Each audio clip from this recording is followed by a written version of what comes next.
Hello बच्चों, welcome to Shyam sir official. मैं श्याम लीलारे एक बार फिर आप सभी के सामने। तो फ्रेंड्स, बहुत बहुत स्वागत है आपका अपने YouTube channel Shyam sir official की इस नए प्लेटफॉर्म में। तो आज की वीडियो क्लास 10th के बच्चों के लिए मोस्ट इम्पॉर्टेंट होने वाली है, क्योंकि आज हम क्लास 10th का मासिक मूल्यांकन देखने वाले हैं माह जुलाई का, जो कि आप लोगों का हिंदी सब्जेक्ट का होने वाला है। तो फ्रेंड्स, आप लोगों को एक बात बता दूँ कि ये जो आप लोगों का मासिक टेस्ट है ये 20 अंक का होने वाला है। साथ ही साथ आप लोगों को 1 घंटे का समय दिया जाएगा। तो चलिए फ्रेंड्स, देरी ना करते हुए वीडियो को स्टार्ट करते हैं। इससे पहले मैंने आप लोगों के लिए मैथ्स और बाकी सब्जेक्ट का भी मासिक टेस्ट का सॉल्यूशन मैं यहाँ पर प्रोवाइड करवाने वाला हूँ। तो एकदम वीडियो को ध्यान से देखिएगा। अगर आप हमारे चैनल पर न्यू हैं तो चैनल को सब्सक्राइब करना ना भूलें। चलिए फ्रेंड्स, सबसे पहला क्वेश्चन आपके पास ये दिया है कि एक वाक्य में उत्तर लिखिए। पहला प्रश्न है, टोपी की नोक से कोट के दूसरे बटन तक मूर्ति की ऊंचाई क्या थी? तो बेटा याद रखना था आप लोगों को, इसका जो राइट आंसर होगा ये 2 फुट थी। कितनी फुट थी? 2 फुट। ड्राइंग मास्टर का नाम क्या था? तो ड्राइंग मास्टर का जो नाम था ये था मोहन। ठीक है। थर्ड, हारिल की लकड़ी मुहावरे का अर्थ लिखिए। हारिल की लकड़ी का अर्थ ये होता है बेटा कि किसी एक बात या वस्तु का सहारा लेकर उसी के पीछे रहना, है ना। यहाँ पर लिखना है किसी एक बात या वस्तु का सहारा लेकर, या वस्तु का सहारा लेकर उसी से चिपके रहना, उसी से चिपके रहना। ठीक है, ये इसका अर्थ है चिपके रहना। नेक्स्ट है, पुर इनी पात का अर्थ लिखिए। तो पुर इन पात का जो अर्थ होता है ये कमल का पत्ता होता है, कमल का पत्ता। नेक्स्ट है आप लोगों के पास, भोलानाथ का असली नाम लिखिए। तो जो भोलानाथ का असली नाम था जगन्नाथ दास रत्नाकर था। लिख सकते हैं आप लोग, जगन्नाथ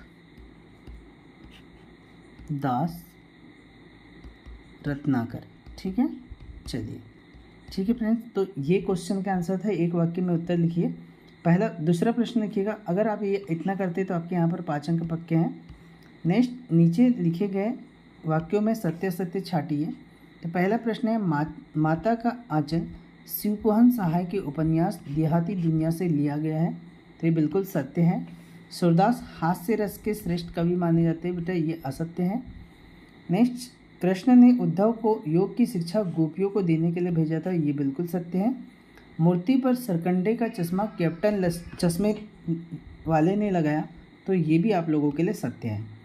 नेताजी ने दिल्ली चलो और तुम मुझे खून दो, मैं तुम्हें आज़ादी दूंगा के नारा दिया। तो बिल्कुल ये भी सत्य है। चलिए, तो ये आप लोग सत्य सत्य करते तो आप लोगों के यहाँ पर 5 अंक फिर से पक्के हो जाएंगे। अब बात करते बेटा, हमारे पास बड़ा प्रश्न आया है जो 4 अंक का प्रश्न होने वाला है। तो देखिएगा, निम्नलिखित पद्यांश का संदर्भ प्रसंग सहित भावार्थ लिखिए।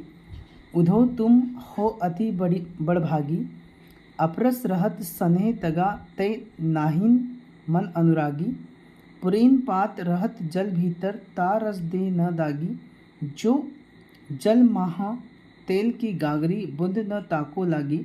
तो ये जो प्रसंग आपके पास यहाँ पर दिया है, अगर मैं इसकी संदर्भ प्रसंग सहित भावार्थ की बात करता हूँ तो ये जो संदर्भ लिया गया प्रस्तुत पद सूरदास द्वारा रचित उद्धव गोपी संवाद से लिया गया। तो आप लोगों को दी सेम ऐसे ही लिखना है। सबसे पहले आपको संदर्भ लिखना है। संदर्भ में आपको ये लिखना है बेटा, जो मैं बता रहा हूँ दी सेम आपको इसी टाइप से लिखना है। प्रस्तुत पद, प्रस्तुत पद सूरदास द्वारा रचित, सूरदास द्वारा रचित उद्धव गोपी संवाद से लिया गया है। उद्धव गोपी संवाद से लिया गया है।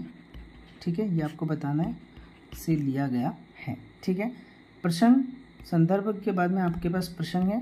तो प्रसंग में आपको ये बताना है कि इसका मेन महत्व क्या था। तो उद्धव गोपियों को योग का उपदेश देने आए हैं, यहाँ पर है ना। ठीक है, देखो, गोपियों को योग का उपदेश देने आए हैं और गोपियाँ उन्हें प्रेम भक्ति का महत्व समझाती है। ठीक है, आप लोगों को लिखना है, जो उद्धव है गोपियों को योग का उपदेश देने आए हैं, गोपियों को योग का क्या देने आए हैं? उपदेश देने आए हैं, उपदेश देने आए हैं। और गोपियाँ क्या काम कर रही हैं? गोपियाँ उन्हें प्रेम भक्ति का महत्व समझाती है। ठीक है, गोपियाँ उन्हें प्रेम भक्ति का महत्व समझाती है। ठीक, भक्ति का महत्व समझाती है। आपको ये दो चीज़ें आप लोगों को ऐसे लिखना है। ठीक है, चलिए अब मैं बात करता हूँ इसके भावार्थ के बारे में। तो भावार्थ ध्यान से देखो बेटा, भावार्थ में क्या है? गोपियाँ क्या कहती है? उद्धव तुम हो अति बड़भागी। इसका मतलब ये है कि जो उद्धव है, उद्धव संसार के प्रेम से दूर है, इसलिए उसके मन में श्री कृष्ण के प्रति सच्चा अनुराग नहीं है। ये देखो, अपरस रहत सने तगा मैं नाही मन अनुरागी, ये बोला है उन्होंने। और यहाँ पुरीन पात रहत जल भीतर ता रस देह न दागी।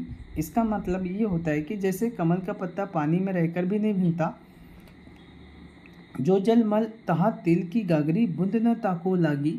इसका मतलब जैसे कमल का पत्ता पानी में रहकर भी भीगता नहीं है और तेल से भरा घड़ा पानी में डूबने पर भी उसमें पानी नहीं जाता, वैसे ही जो उद्धव का जो प्रेम है, ठीक है, प्रेम से अछूते है। गोपियाँ कहते हैं कि सूरदास अबला हम भोरी गुर चाटी जो पागी।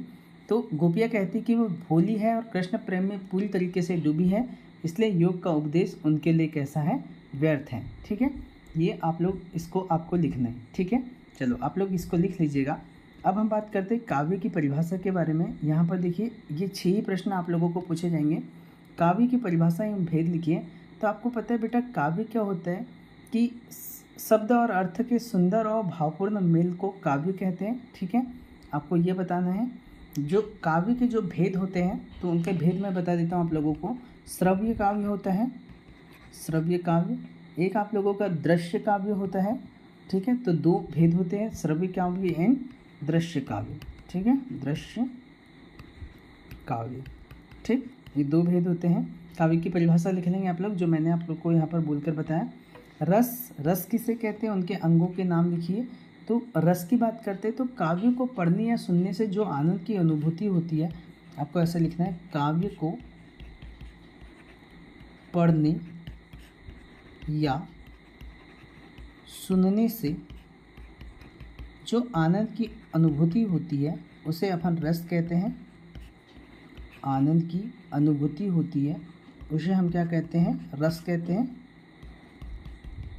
होती है उसे रस कहते हैं। ठीक है, नेक्स्ट क्या बोला है कि गोपियों के उद्धव से योग की शिक्षा, अंगों के नाम लिखना है। इसके अंगों के नाम स्थायी भाव, विभाव, अनुभाव, है ना। इसके अंग होते हैं स्थायी भाव, विभाव, अनुभाव। ठीक है, आपको जो भी याद हो आप लिख सकते हैं। ठीक, संचारी भाव, ये सभी उसके अंग हैं। ठीक है, चलिए अब लास्ट क्वेश्चन है, गोपियाँ ने उद्धव से योग की शिक्षा कैसे लोगों को देने की बात की है।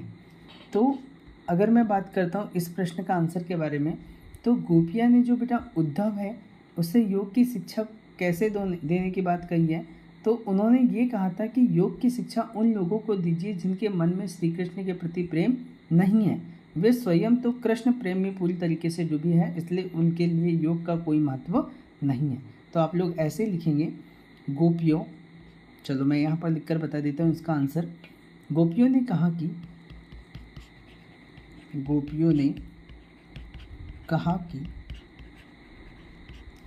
योग की शिक्षा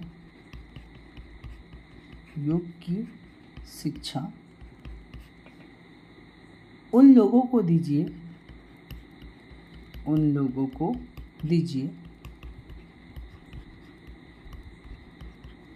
जिनके मन में श्री कृष्ण के प्रति प्रेम नहीं है, जिनके मन में श्री कृष्ण के प्रति प्रेम नहीं है, वे स्वयं पूरी तरीके से कृष्ण के प्रेम में डूबी है, इसलिए उन्हें योग का कोई महत्व नहीं है। ठीक है, तो ये था आप लोगों का यहाँ पर लास्ट क्वेश्चन। 6 प्रश्न पूछे जाएंगे आपको और 6 प्रश्न आप लोगों के 20 अंक के होने वाले हैं। तो फ्रेंड्स अगर आपको वीडियो अच्छी लगी तो वीडियो को लाइक कीजिएगा, अपने दोस्तों में शेयर कीजिएगा, एंड अगर आप हमारे चैनल पर न्यू हैं तो चैनल को सब्सक्राइब करना ना भूलें। इसी प्रकार हम लोग आपके लिए एजुकेशन से रिलेटेड चीज़ें आप लोगों को प्रोवाइड कराते हैं। मिलते हैं इसी प्रकार की नेक्स्ट वीडियो में, तब तक के लिए जय हिंद, जय भारत, बेस्ट ऑफ लक।